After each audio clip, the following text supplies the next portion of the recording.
Would you believe it if I told you? There was once a funeral where Bigfoot showed up, bowed his head, and laid down a wreath, not out of fear, but out of gratitude. The truth is, forests remember. And there are beings that may never be caught on camera, but once, just once, one of them stood in silence, honoring a woman with a circle of cedar branches. That moment shook an entire town into reverence. Her name was Martha Kincaid, a legendary forest keeper of Hocking Hills, Ohio. I've spent months digging through old records, maps, and eyewitness accounts to tell you a story too sacred to be forgotten. In this video, you'll discover why one woman could make even the forest kneel, why Bigfoot might not be a myth but a silent witness to human kindness, and the mysterious signs that appeared on people's porches the night she was buried. Martha lived by a simple truth. Leave every place kinder and cleaner than you found it. And when she passed away, Stone Eye, the Bigfoot she once rescued, appeared at her funeral, laying a cedar wreath before her casket in front of everyone. If you think this is just folklore, you need to see what really happened. Because if you miss this, you may never understand. Nature can forgive, but it never forgets. The forest stirred before the sun.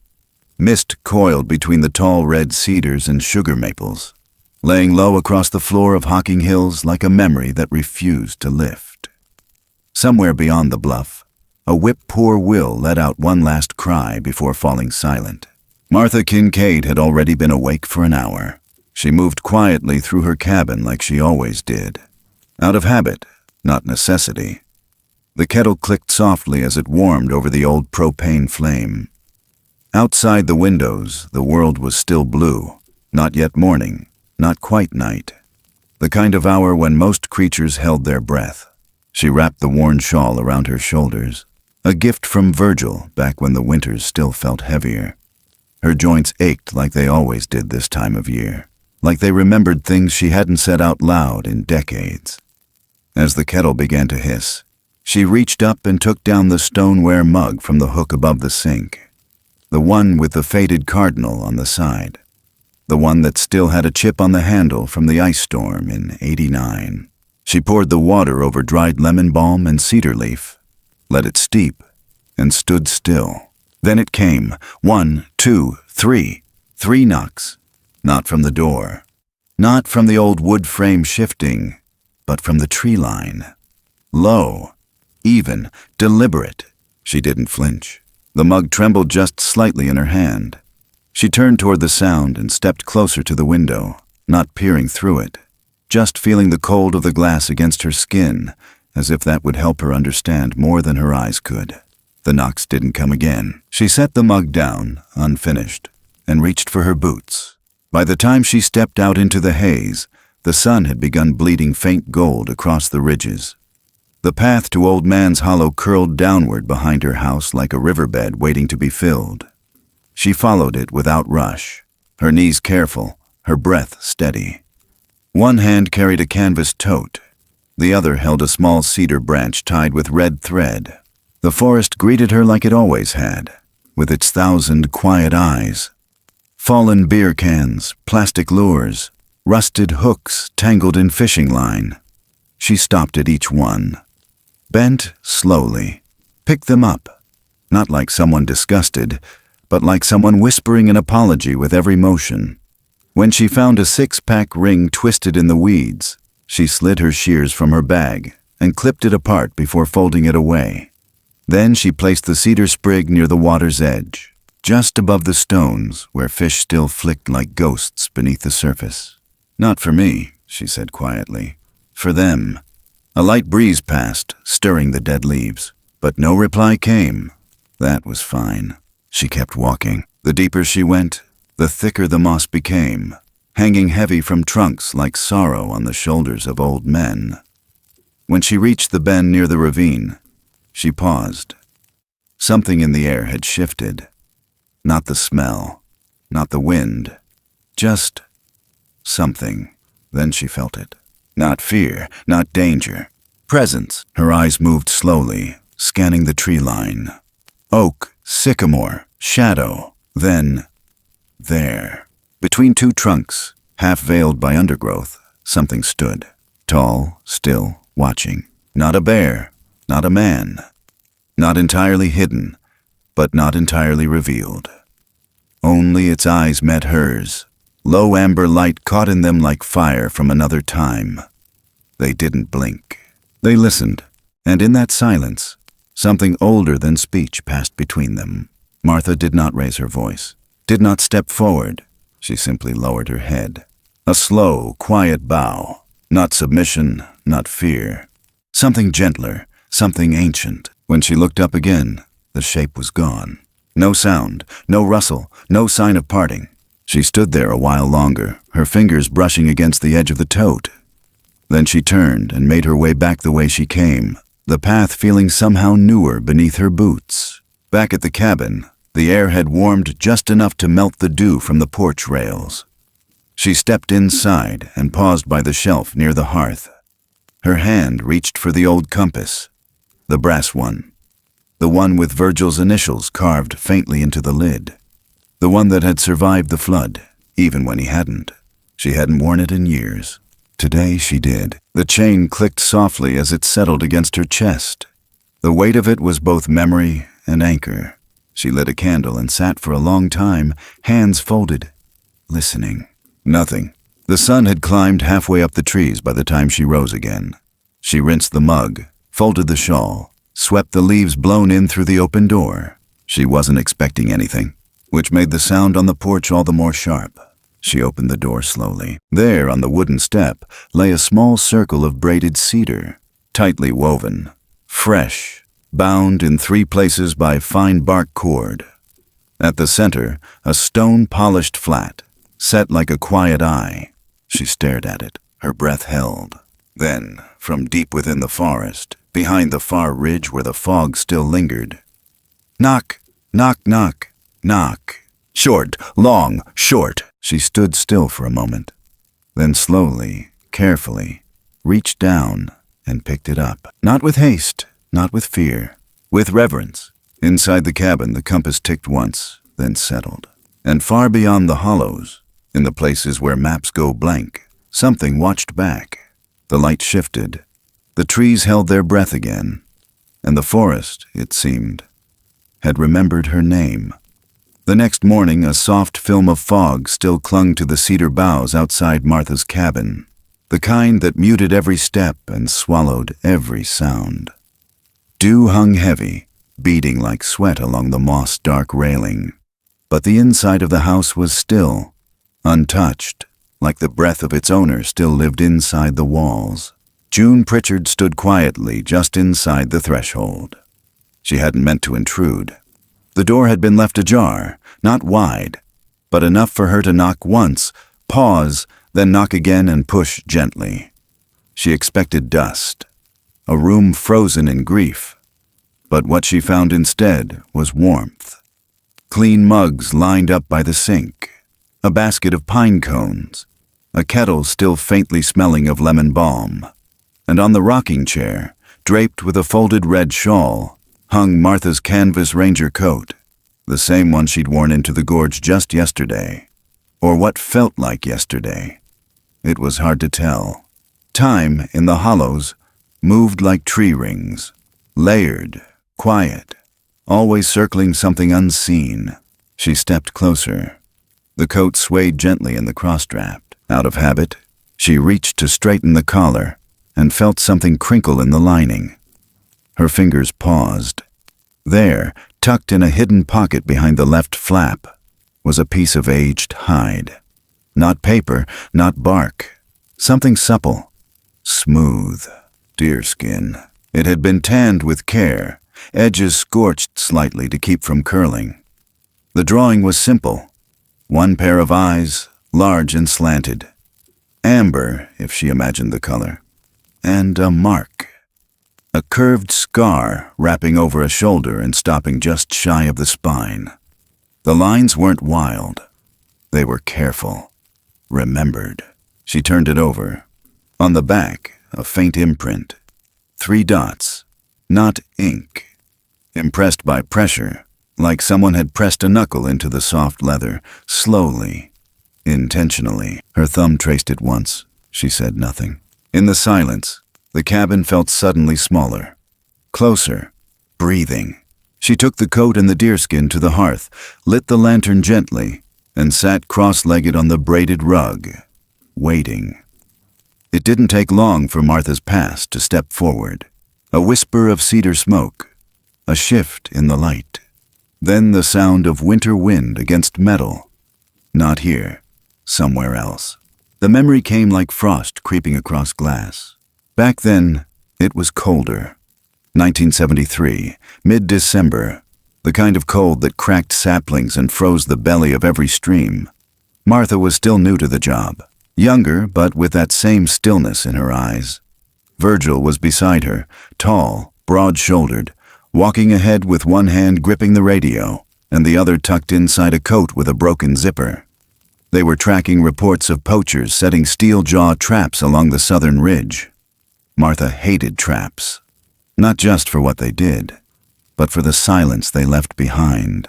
Animals disappearing without cry, without trace. Just torn patches of fur and blood and dirt left to melt.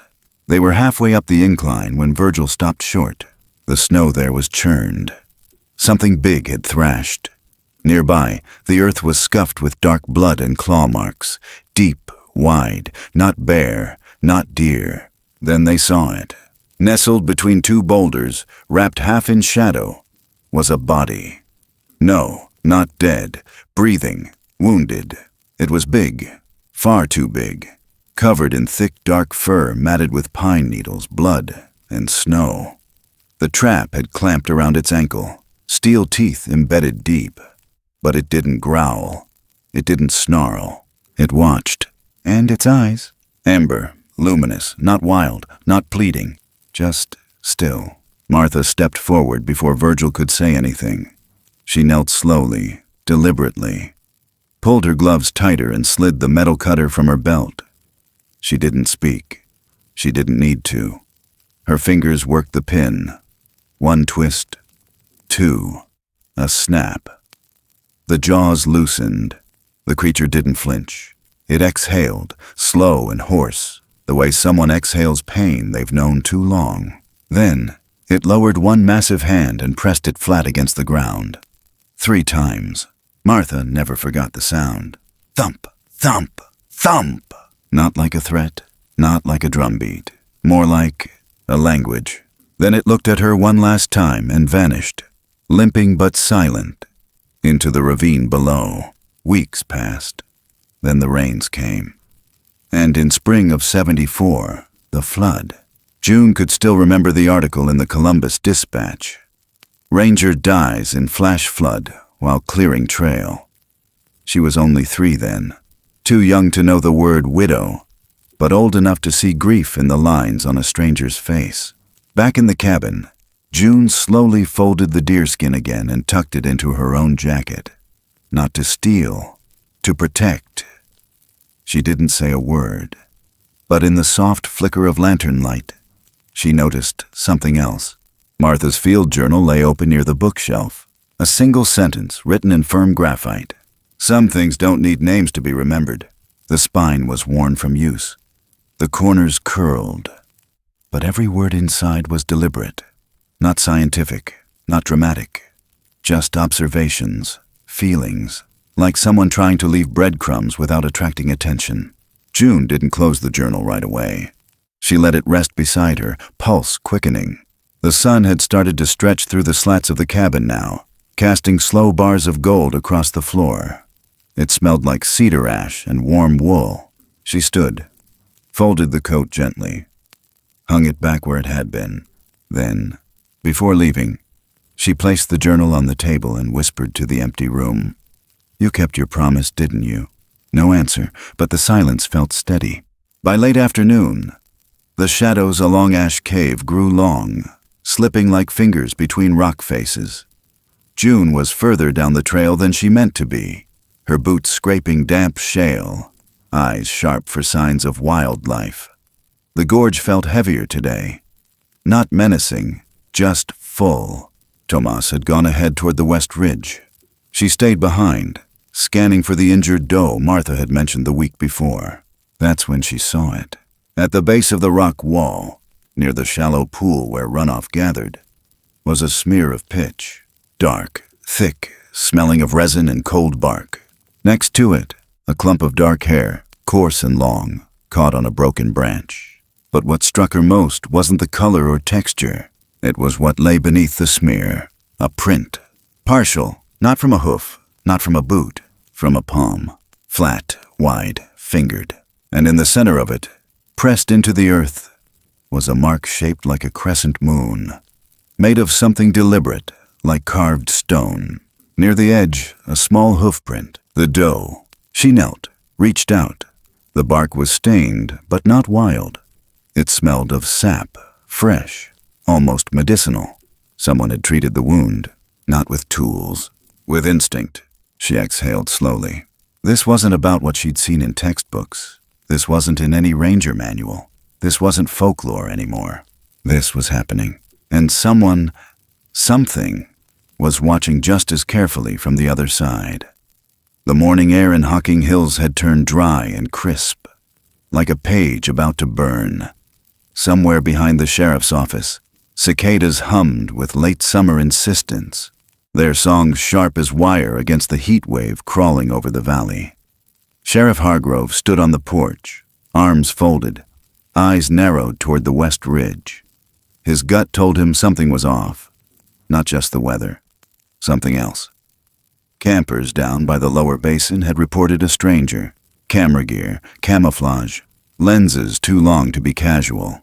A man who didn't wave, who didn't speak, who kept coming back after sunset, leaving nothing but broken branches and questions behind. It wasn't illegal. Not exactly. But it didn't sit right. By noon, Tomas and June had joined him. Martha would have come too, if she were still here, and the thought of that cut through them in different ways. Tomas shifted his weight, squinting into the glare, boots dusty from the dry trails. He hated this kind of heat. It made the earth crack and the rules bend. June didn't say much, just nodded when Hargrove pointed toward the trail system near the East Fork. That's where the traps had started showing up. Wire loops tied low, some half-covered with leaves, not meant for coyotes. Too high, too mean. They moved out in quiet rhythm, the way people do when grief is still fresh, but purpose keeps their hands busy. June carried a folding blade and a canvas pouch. Tomas had a radio slung to his hip and a bottle of creek water that still smelled faintly of moss. By the time they reached the lower glen, the woods had softened around them. No wind, no birdsong, just breath and pine, and the dry crunch of needles beneath their boots. The first trap was barely visible. A loop of fishing wire wound tight around a young alder sapling, bent low and pinned by a rock. It was cruel, but not amateur. Someone knew what they were doing. June knelt to clip it loose and stuffed it in her bag without a word. Tomas scanned the ground. "See that?" he murmured. "A print. Large. Bare." But someone had brushed over it with pine branches, fanning out the soil just enough to blur the edges. It wasn't wind. Too careful, too knowing. As if someone wanted to walk unseen, but not unnoticed. June stared at it a moment longer, then looked up. The trees leaned in. Oaks, cedars, hemlocks, their limbs still in the heat. Something moved beyond them, but it wasn't shape. Just pressure. Presence. Further along, a second trap. This one newer. Wire still gleaming. Tomas kicked it loose, lips pressed tight. "They're laying these too close to the mounds," he said. "They know something's moving through here." June didn't answer. Her hand hovered over a patch of moss where something had scraped the dirt clean. Not an animal, not a tool, just intention. By the time they reached the grove, the light had dimmed slightly. Clouds thickened along the edge of the valley. The air felt heavier, like a hush before a name is spoken. Beneath an old walnut tree, a carving caught June's eye. She stepped closer. It was fresh. 3 jagged lines etched into the bark. Not symbols, not letters, just anger, crude, violent. She touched the edges and winced. The sap was still weeping. Tomas approached from behind, carrying a half-buried plastic bag filled with fast food wrappers and broken beer bottles. His face hardened when he saw the carving. "She wouldn't have let this stand," he said. June nodded. Then, without speaking, she crouched beneath the tree and began laying stones. She didn't rush. One by one, she placed them in a soft crescent under the scarred bark. Not stacked, not formal. Just there. Quiet, waiting.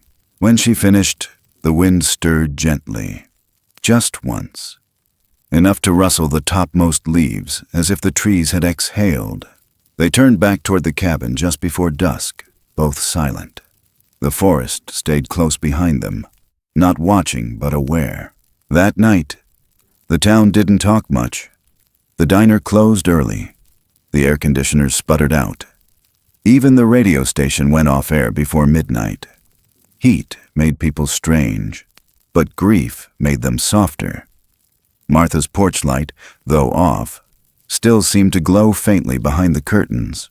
June spent the evening sewing, not because she needed to, because she remembered. Martha had patched her field shirt last year, after a storm tore the sleeve near the shoulder seam. Used navy thread on khaki fabric. Said it would remind the cloth it had survived. June hadn't forgotten that, so she sat by her own lamp, needle sliding through denim, her breath measured. She wasn't good at grief, but she was good at quiet. Tomas stopped by just after 9. He brought a loaf of cornbread his mother had baked. Said it was still warm, though the towel around it had cooled. June thanked him without looking up, and he didn't push. Just sat on the step beside her, drinking from a bottle of well water, hands loose on his knees. The kind of silence you share when you've both been changed by the same woman. Around 10, the clouds cracked open, not with rain, but light. The sky pulsed for a second. Heat lightning, maybe. Or something else. The wind picked up briefly, sweeping down from the ridge, curling through town like it had a message to deliver. Dogs barked, then stopped. Somewhere down in the hollow, a branch cracked. At dawn, the forecast called for record-breaking heat. 104 degrees, dry, relentless, dangerous. June had planned to check the glen again, but Martha's note had mentioned the doe near Cedar Gorge, and it didn't sit right to leave it. She packed water, wrapped a bandana around her neck, and double-checked the med kit. Before she left, she touched the journal again. Not to read it, just to remember it was there. Tomas offered to join her. She looked at him for a long second, then shook her head. She'd go alone, she said. He didn't argue.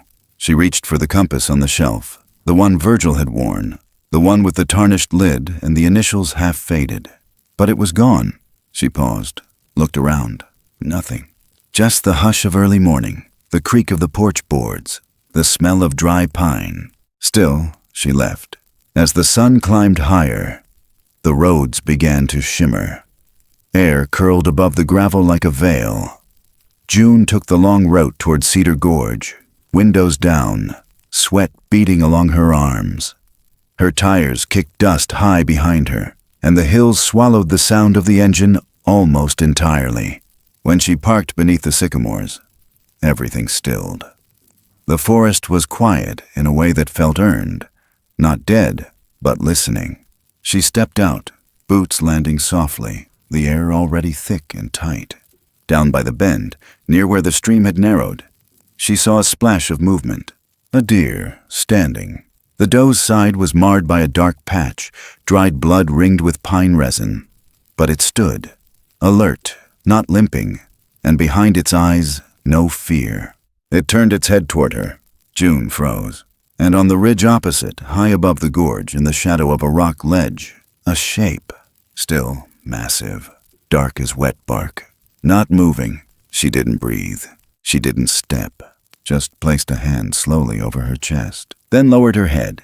The air pulsed once. The trees leaned forward, and behind her, faint from far below, came the sound of 3 soft strikes.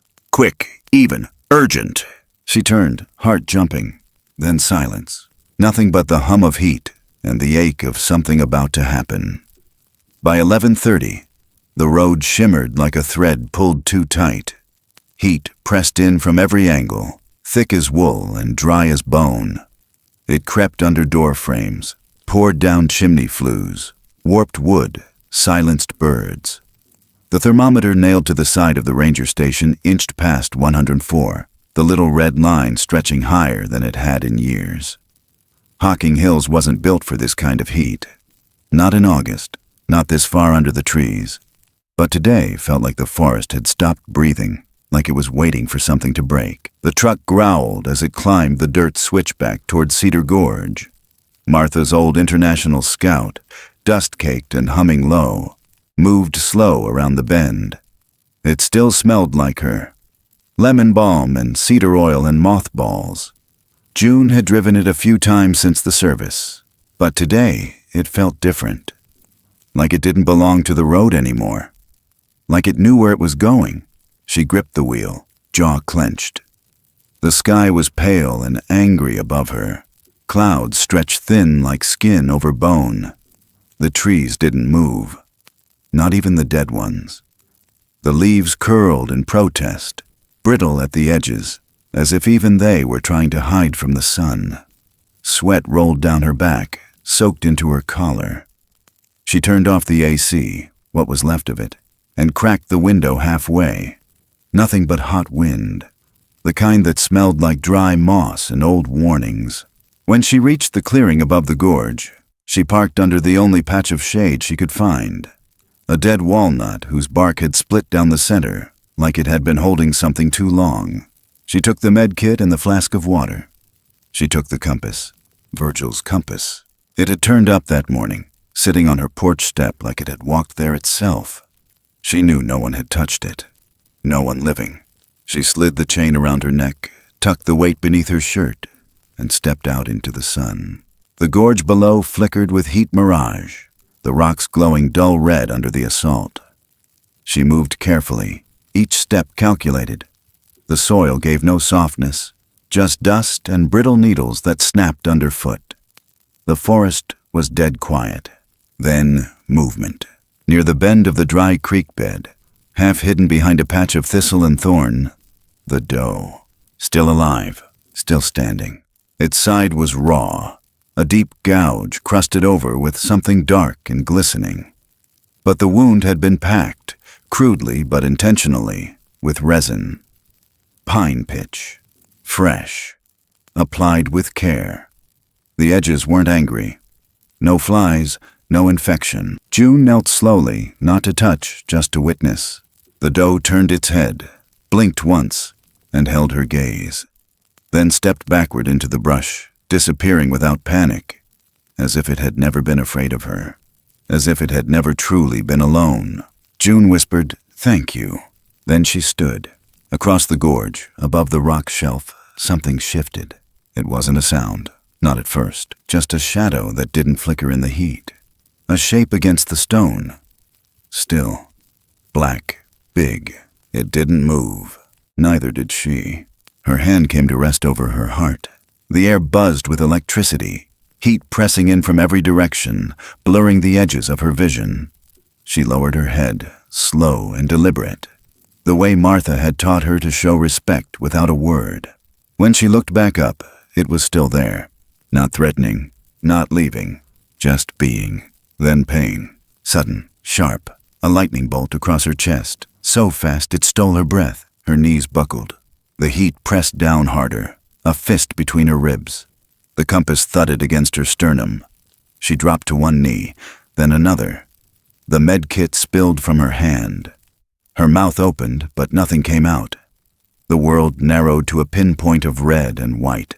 She reached for the radio, but it slipped from her fingers, tumbling into the dust, landing inches from her boot.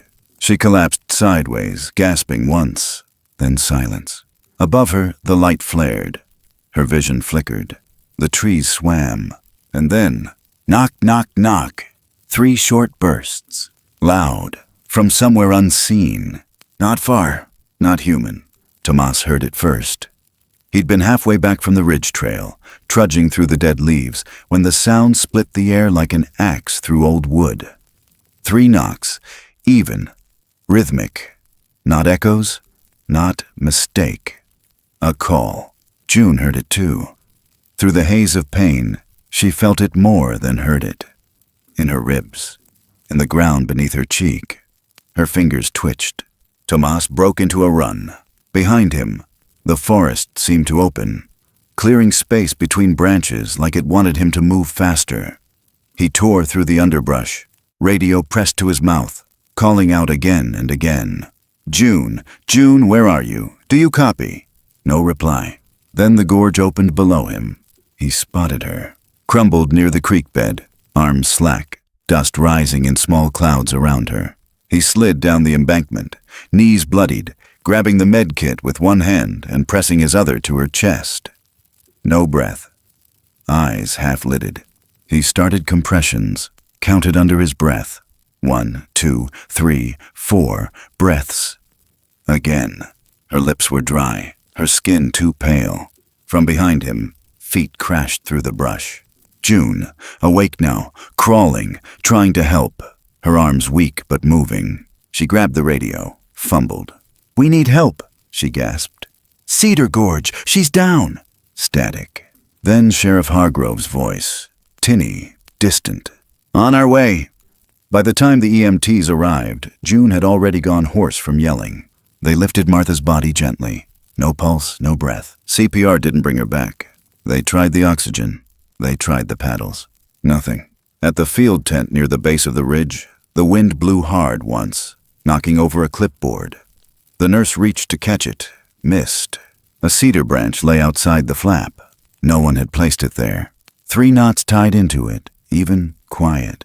Back at the station, the sky turned gold, then gray. The light flickered on the ridge like someone was still watching.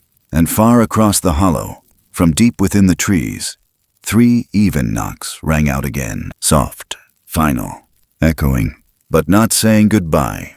The town moved slow the morning they buried Martha Kincaid. Even the breeze seemed unsure whether it had permission to stir the trees. The forest didn't speak. The cicadas went quiet.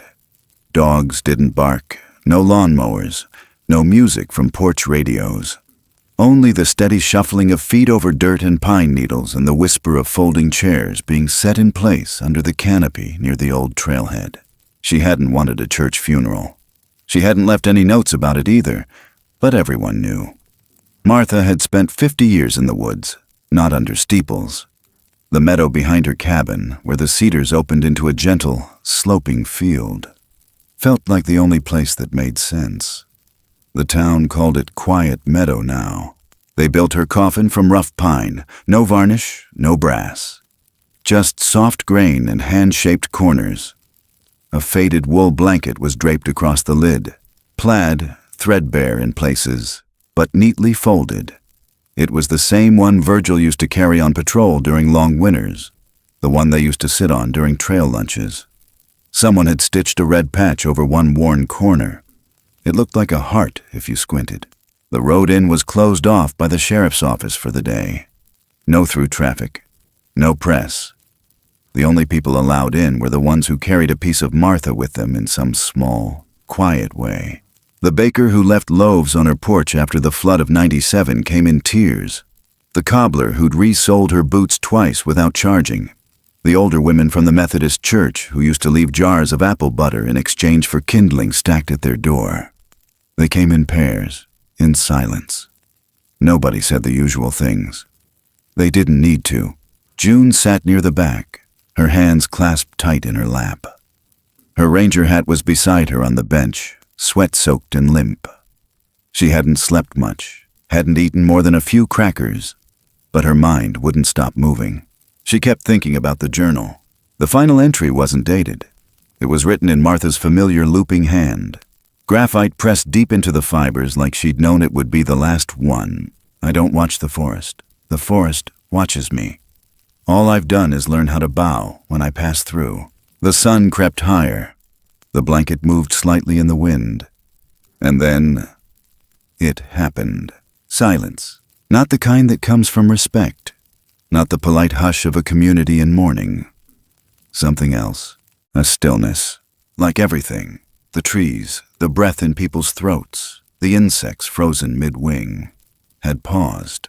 And then, from the edge of the grass, just past the line where the wild ferns thickened, a figure stepped into view. It wasn't a man. It wasn't trying to be. He stood nearly 8 feet tall, fur dark and matte like the underside of a river stone, thick shoulders squared, legs like tree trunks. His face was not hidden. He did not wear threat. He wore memory. A jagged scar curved over one shoulder, looping beneath his collarbone like a half-drawn bow. The skin there was lighter, smoother. The fur thinned where it passed over it. No one screamed. No one ran. Even the sheriff didn't reach for his sidearm. Stone Eye, because there was no other name that fit, took one heavy step forward, then another, then stopped just short of the casket. His arms hung loose by his side. His chest rose and fell once, then again. Then, slowly, he dropped to one knee. The wood creaked. Someone sobbed. From his left hand, he produced a small ring of braided cedar. It was tight, clean, woven in a spiral, almost perfect. But what made the breath catch in June's throat wasn't the braid. It was the mark at the bottom. Pressed into the bark was a familiar pattern. A half-moon of flat stones stitched in with pine sap. And in the center, faint but unmistakable, was a handprint, Martha's hand. Not traced, not pressed in clay, but mirrored, copied, imitated. Stone Eye placed the ring gently at the head of the coffin, beside the red patch. He bowed his head, not just once, but long. His chest rose, sank. He did not speak. He did not gesture.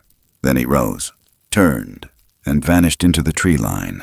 Only then did anyone breathe again. Sheriff Hargrove was the first to speak, but his voice wasn't for the crowd.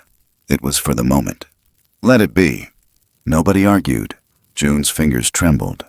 Not from fear, but from a kind of aching understanding. The same ache that comes when the world bends and you're lucky enough to be standing still when it does. Later, as the chairs were being packed up and the last casserole dishes loaded into back seats, she noticed the cedar ring was gone, but where it had been, there was something else.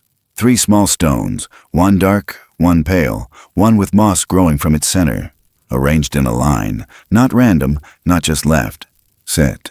Sheriff gave her a nod. She didn't say anything.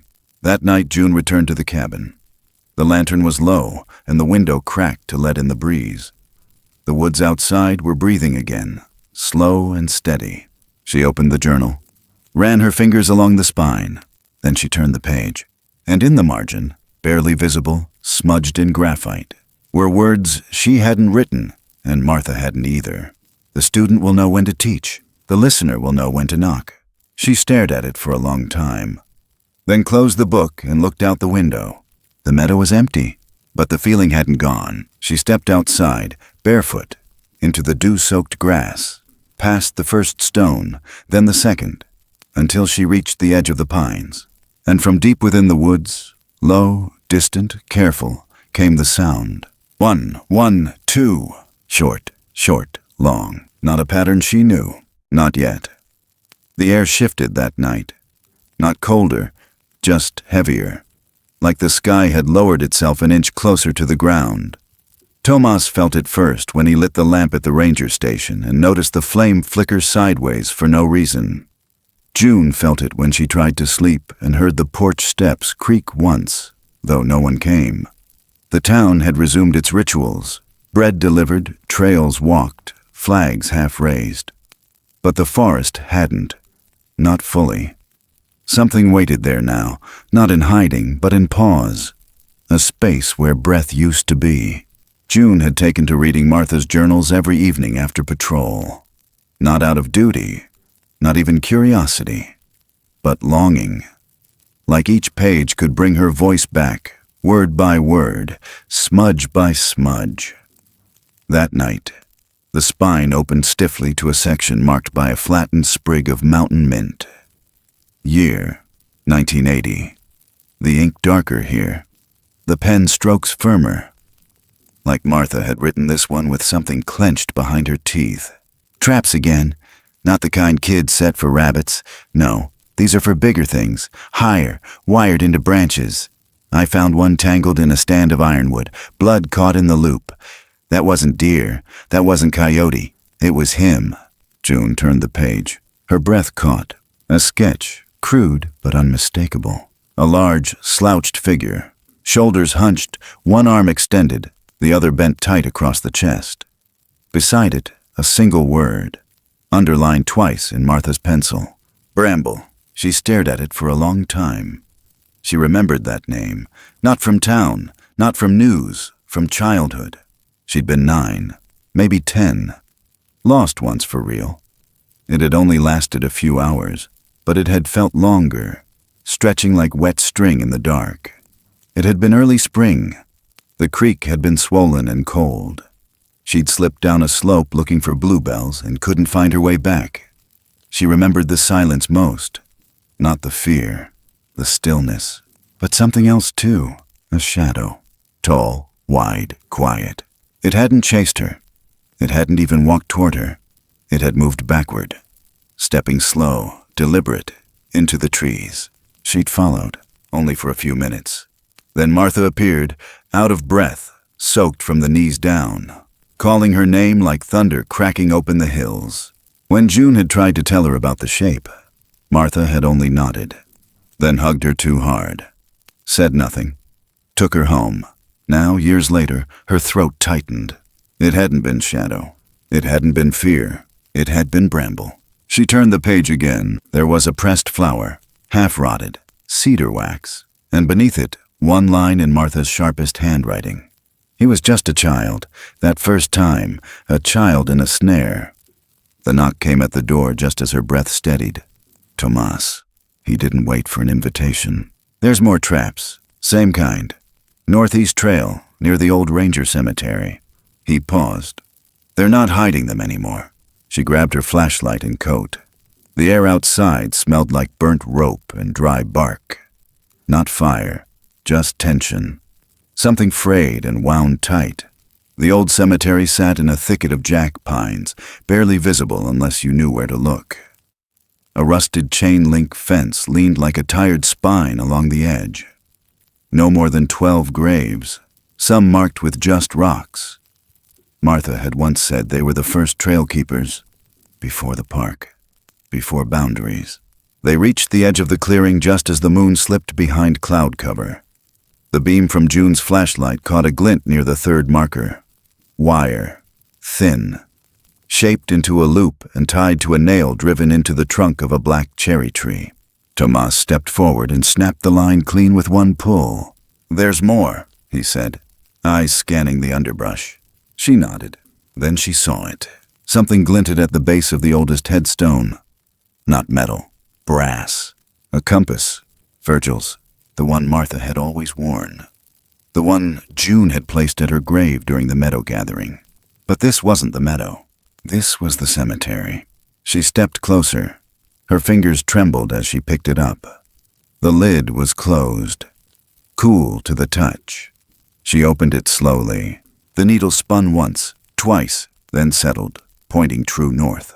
But the direction didn't matter, because tucked beneath the lid, pressed into the velvet lining, was a flat stone, half moon-shaped. Familiar. She looked at Tomas. "I didn't put it here," she whispered. "I know," he said. Neither of them spoke for a long time. Back at the cabin, June placed the compass on the table and stared at it like it might blink. Then she pulled the journal back to her lap and opened it again. This time, there were words she hadn't seen before. New ones, handwritten, but not Martha's. The graphite was rough, almost clumsy, as if pressed by unfamiliar fingers. "She taught me." I watched her hands. I remembered. She turned the page. A faint drawing. A circle of stones, 3 sticks placed inside it like a triangle. Beneath it, another line. "I wait, I listen, I will not let them hurt what remembers her." Her eyes stung. Outside, the wind picked up. Leaves scattered across the porch. Then, from somewhere far off, deep in the canopy. 3 soft knocks, but different. Short, long. A rhythm that didn't match the others. Like a question waiting to be answered. She stood, opened the door, and stepped out into the dark, carrying only the journal and the weight of what was beginning to make sense. The trees swayed slow, and beneath their breath, something watched. Not hiding, not near, but there. They gathered in the town hall just after dark. The storm that had threatened to roll in all afternoon had never arrived, but the sky looked bruised, like it had been holding something in too long. The air inside was no better. Fans whirred on every windowsill, blowing stale heat in circles. Caleb stood near the podium, sleeves rolled up, sweat blooming under his collar. June and Tomas took chairs in the back, close to the exit. Not because they planned to leave, because they wanted to be the first to move if something needed doing. The map lay flat on the table, edges curling despite the pushpins. Martha's map, hand-drawn. Trails marked not by GPS, but by memory. Ridges she'd named herself. Stones circled in charcoal. Faint dotted lines that meant something only she understood. Quiet meadow was marked with a red thread. Woven through it, stitched from one corner to the next, was a curve. A ring. A crescent of circles. Not 1 or 2. A whole chain of them. Semicircles of stone, bent cedar, and moss-covered roots. A net that didn't trap. A net that protected. She'd been building this for years, Caleb said quietly. Not a fence, a boundary, a rhythm. He let the room breathe before continuing. She once told me, if you want to keep something safe, you don't tell it to stay. You let it know where it's welcome. The room was quiet. Even the old clock in the corner held its tick. The sawmill owner leaned forward, palms flat on the table. You're suggesting we give it a name. What, turn the whole backwoods into a preserve? No, Caleb said. I'm saying we stop pretending it doesn't matter, that it wasn't watched over, that she didn't know exactly what she was doing. He pointed to the map again, fingertip landing on the outermost crescent. Martha didn't just patrol these trails. She shaped them. She made promises out there, and whatever she promised to, it kept watch. A cough from the back. Then silence again. Sheriff Hargrove shifted in his chair. He hadn't spoken much since the funeral, but now, his voice cut the air like bark peeling off old wood. I don't think it's asking for anything. Not money, not recognition. Just respect. That's what she taught us. He paused, then looked toward June. You saw them, didn't you? She nodded once. 2 of them, she said. Older now. One had the scar, one smaller but grown. They didn't speak. They didn't need to. The sawmill man scoffed. You expect me to believe you let something just walk into our cemetery and walk out again? I didn't let anything, she said. I witnessed it. The room held its breath, then something shifted. Not outside, not on the map. Underneath, a vibration. Faint. Like the wood beneath their boots had tensed. The light above them flickered. 3 knocks, slow, even, from the roof beam just above the podium. Every head turned. No wind, no animals, just cedar, resin, dust. The room didn't erupt. It folded inward. Everyone leaned in without meaning to. June stood. We're not alone in this story, she said. We never were. We just forgot how to listen. Tomas placed something on the table. A red-stitched handkerchief. The same one Martha had wrapped her tools in. The same one she'd left on the trail bench 2 weeks before she passed. No one had moved it until now. The baker stepped forward. Her hands shook slightly as she reached into her pocket and pulled out a folded note. She wrote me this back in '86, she whispered. Said, if they ever come close, don't run. Stand still. Let the ground decide if you're worth knowing. She laid the note beside the handkerchief. Outside, the wind picked up just once, just long enough to send a curtain lifting from the open window. It smelled like cedar. Across the room, the old maintenance man spoke. Then let's do it, he said. Quiet meadow, permanent, no logging, no new trails. We vote it in, we mark it clean, and we stop pretending she didn't leave instructions. Caleb didn't smile. He just nodded. It'll go into record by sunrise. But the night wasn't over, because 2 hours later, after the meeting ended and the chairs had been stacked and the map carefully rolled and placed in June's bag, they went back. Not all of them, just June and Tomas. They walked slow down the ridge path, lantern held low, boots pressing soft into pine needles. The air was thick with heat, but clearer somehow. The kind of clarity that comes when something old has stepped aside to let something older speak. They stopped just short of Martha's grave. The stones were undisturbed. The field was quiet, but they weren't alone. 2 figures moved at the edge of the grass, stepping from the dark as if invited. Stone Eye and Bramble. They didn't flinch. They didn't posture. They stood side by side, taller than any man, broader than any shape the town had ever known.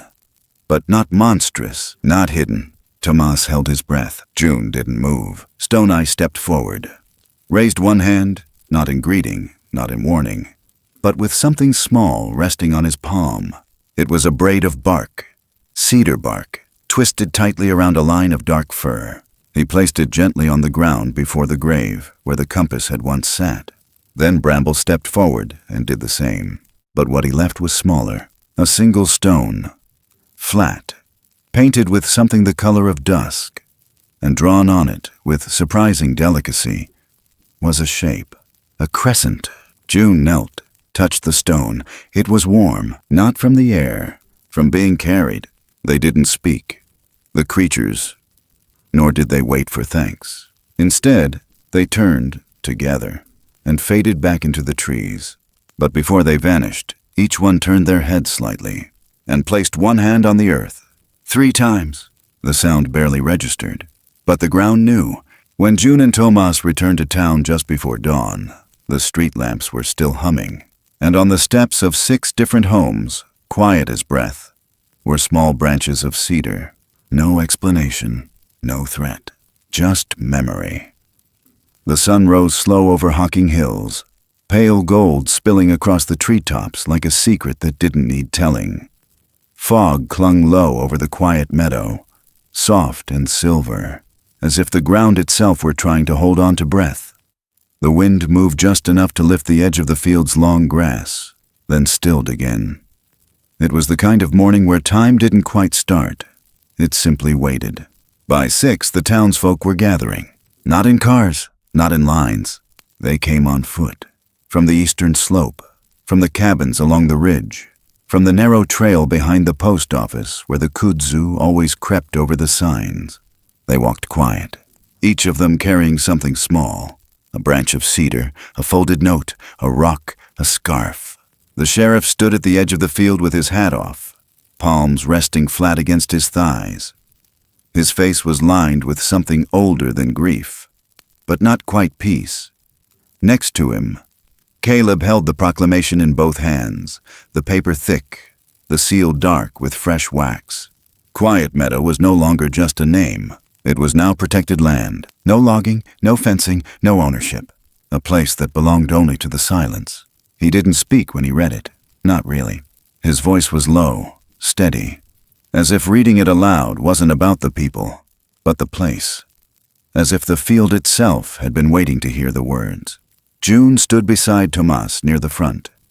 Neither of them moved. They watched the sunlight stretch slow across the grass, reaching toward the cedar post where Martha's grave now rested.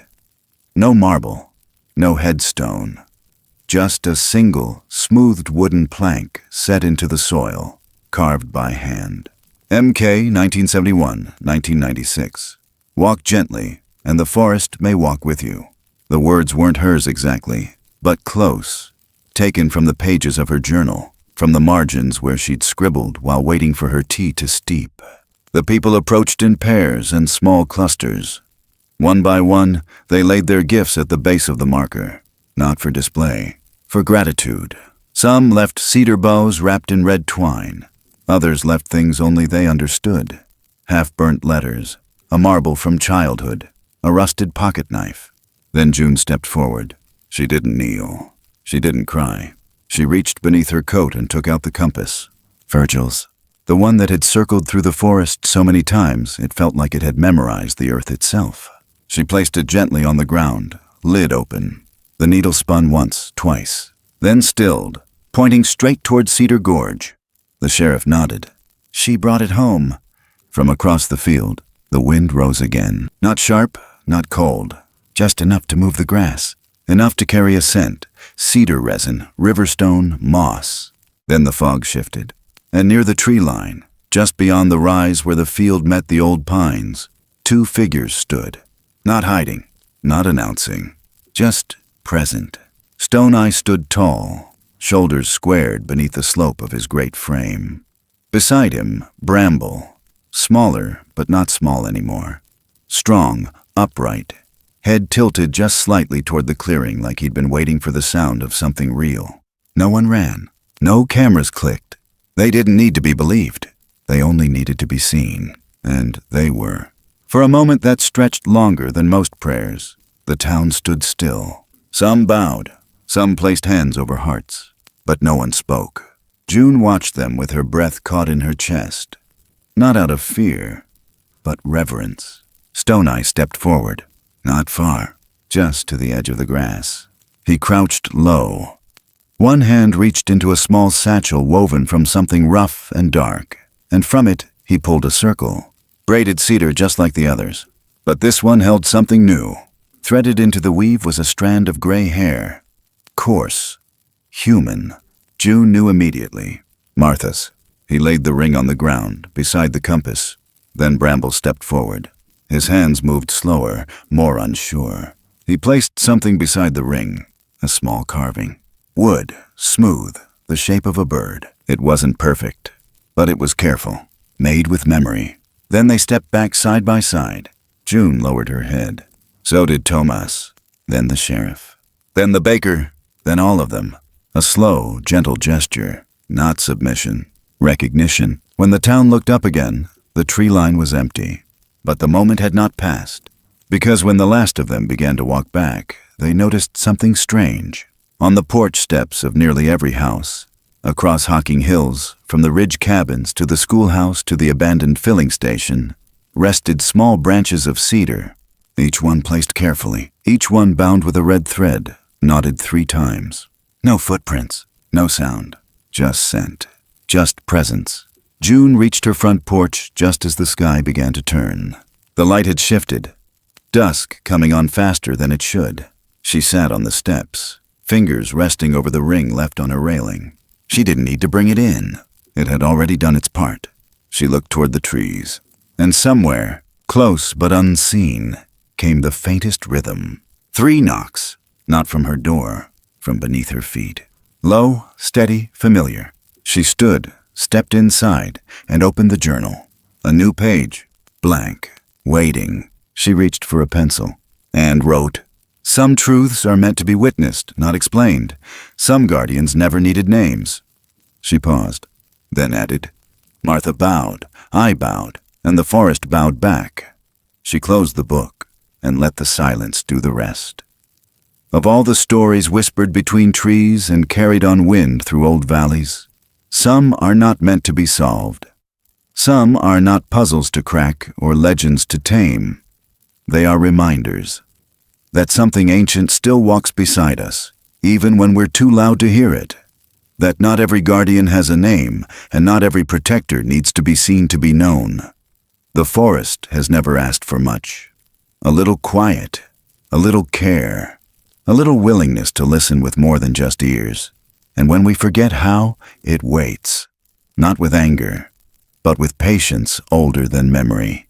The truth is, there are places in this world where kindness echoes louder than any sound, where silence carries more weight than explanation, where the smallest gestures, an open hand, a branch left at a doorstep, a bowed head, mean more than all the words we could ever say.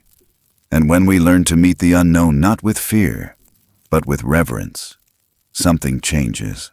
Not just around us, but within us.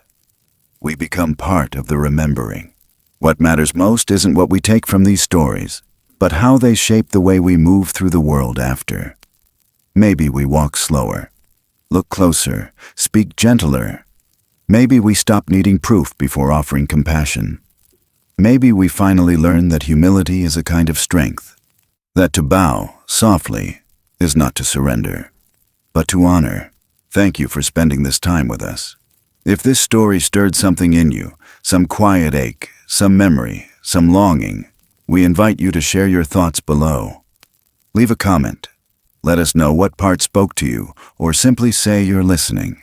And if these stories continue to move you, consider subscribing and turning on notifications so you don't miss what's next. There's always another trail to follow, another knock in the quiet, another heart waiting to be reminded you're not alone.